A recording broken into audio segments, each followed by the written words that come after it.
Appropriate force کے استعمال کا تذکرہ کروں، اور دوسری جانب ہمارے کچھ دوستوں نے نیریٹو کے حوالے سے بھی اس پہ بات کی، تو اس پہ بھی کوشش کروں گا چند جملے عرض کرنے کی۔ جناب چیئرمین، ٹیررزم ایک نان سٹیٹ ایکٹرز کے تحت ایک نان سٹیٹ وارفیئر کا حصہ ہے۔ میرے خیال میں ہم ابھی تک اس جنگ کی نیچر جو ہے اس کو ایٹ ٹائمز سمجھنے میں قاصر نظر آ رہے ہیں، چاہے وہ پارلیمان کی جانب سے ہے، چاہے وہ سول سوسائٹی کی جانب سے ہے، چاہے وہ میڈیا کی جانب سے ہے، یا ایٹ ٹائمز وہ سیکیورٹی فورسز جو کہ آن گراؤنڈ اس کو کنفرنٹ کر رہی ہیں ان کی جانب سے ہے۔ یہ آن سلاٹ ہم پہ ڈومیسٹک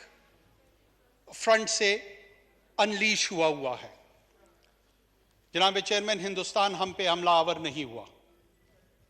چائنا ہم پہ حملہ آور نہیں ہوا، افغانستان کی ریاست ہم پہ حملہ آور نہیں ہوئی، ایران کی ریاست ہم پہ حملہ آور نہیں ہوئی،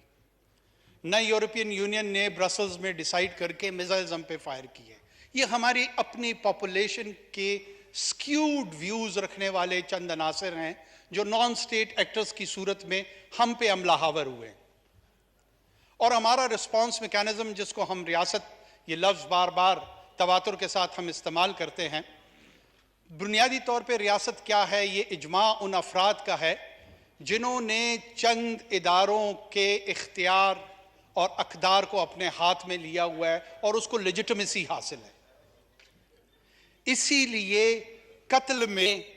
اور کیپٹل پنشمنٹ میں فرق رکھا گیا ہے، تفریق رکھی گئی ہے۔ جو کیپٹل پنشمنٹ ہے وہ ریاست کے بہاف پہ ایک ڈیو پروسیس کے تحت اس کو ایگزیکیوٹ کیا جاتا ہے، اور جو انڈیویجول اسی فزیکل ایکشن سے اگر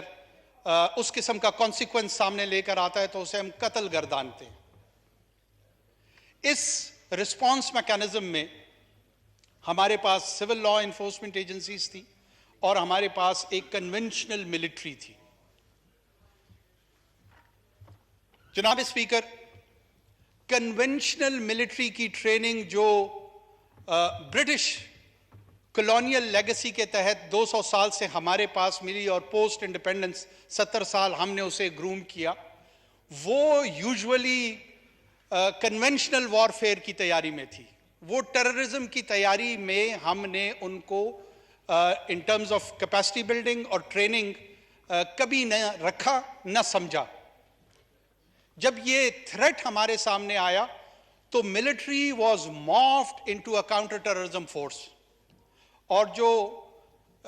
سٹاپ گیپ ارینجمنٹ تھا ہم نے رسپانس یہ دیا 9/11 کے بعد کہ کاؤنٹر اس کو ملٹری کرے گی in terms of kinetics, in terms of the application of the force, without realizing کہ باقی دنیا کے جو تجربات ٹیررزم کے ساتھ ہیں، نان سٹیٹ وارفیئر کے ساتھ ہے، وہاں پہ formal counter terrorism force establish ہوئی ہیں۔ اس میں چونکہ ایک چیکرڈ ہسٹری ہے، پولیٹیکل ہسٹری ہے ہمارے ہاں، 3 مرتبہ ڈائریکٹ ملٹری رول رہا ہے اس ملک میں، اس لیے پولیٹیکل کلاس کا ویزاوی پاکستان کی سیکیورٹی اسٹیبلشمنٹ ایک مخصوص ویو جو کہ ایٹ ٹائمز ٹھیک بھی ہوتا ہے اور ایٹ ٹائمز اتنا درست نہیں بھی ہوتا، لیکن ایک کانٹیسٹنگ پوزیشن میں ضرور ہے۔ جب بھی ٹیررزم کی بات آتی ہے، جب بھی اس نقطے پہ گفتگو ہوتی ہے، مجھے ایز اے سٹیزن ایسے فیل ہوتا ہے کہ اگر ان کی کامیابی سیکیورٹی فورسز کی ہوتی ہے تو اپریسیشن جو مورال بوسٹر کی ضرورت ہوتی ہے وہ شاید اتنی نہیں ہوتی، اور ہم ایک دوسرے کے دھاک میں بیٹھے ہوتے ہیں جیسے دشمن کے صفوں میں ہوں، اور جو ہی ان کے ہاں کوئی کمی، کوئی ڈیفیشنسی جو کہ ہر جنگ کا حصہ ہوتا ہے، وہ اگر سامنے آئے، ایگزبٹ ہو، تو وی گلاٹ اوور دیٹ۔ ہم اسے کنسٹرکٹیو انگیجمنٹ کی بجائے، کنسٹرکٹیو کرٹیسزم کی بجائے ایٹ ٹائمز ہم اس سے انگریزی میں گلاٹ اوور ہی کہتے ہیں، اور مستفید تو خیر اس کی اردو نہیں ہوگی، لیکن ایک روحانی مسرت اس سے حاصل کرتے ہیں۔ یہ روحانی مسرت ہمیں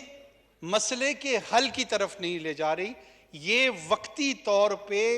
باعث اطمینان تو ہو سکتا ہے، باعث حل نہیں ہے۔ جناب چیئرمین، اس فورم پہ ان کیمرہ سیشن کی بھی بات کچھ دوستوں نے، ہمارے سینئرز نے رکھی، ضرور ہونی چاہیے، تمام لوگوں کو بلانا چاہیے، لیکن یہ پریکٹس بھی کوئی نوویلٹی نہیں رکھتی ہے، یہ کوئی انوکھی بات نہیں ہے۔ یہ ماضی میں ان 2 دہائیوں میں کئی مرتبہ اس ایوان کے سامنے، اس معزز ایوان کے سامنے اس طرح کی بریفنگز ہوئی ہیں۔ میری اپنی ناچیز رائے یہ ہے کہ انوویٹو انداز میں، امیجنیٹو اپلیکیشن کے تحت اب اوپن مائنڈ کے ساتھ اس گفتگو کو کرنے کا وقت آ گیا ہے۔ کیا ملٹری کاؤنٹر ٹیررزم فورس کے طور پہ ہم نے اس کو اپلائی کرنا ہے اور مزید اس کا استعمال کرنا ہے؟ ایسے دورانیے میں اگر کوئی ایکسٹرنل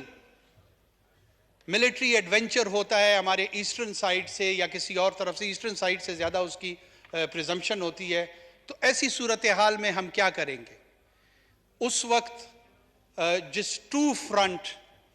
ڈاکٹرائن سے ہم ڈرتے ہیں، کہیں ایسا نہ ہو کہ ہمارا ڈومیسٹک فرنٹ ہی سیکنڈ فرنٹ ثابت نہ ہو۔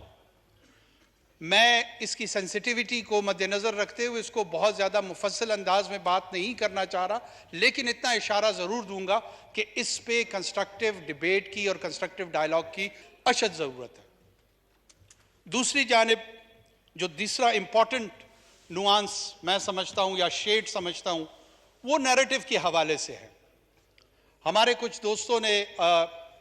کل یہ کہا کہ جو مذہب کے ریپریزنٹیٹیو ہیں، جو نیریٹو مدارس میں پڑھایا جاتا ہے، بتایا جاتا ہے، وہ ریڈیکلائزیشن اور ایکسٹریمزم کو کاؤنٹر کرنے کے لیے شاید کافی نہیں ہے۔ جناب speaker, we need to delve in, ہمیں ڈگنگ کرنی پڑے گی اور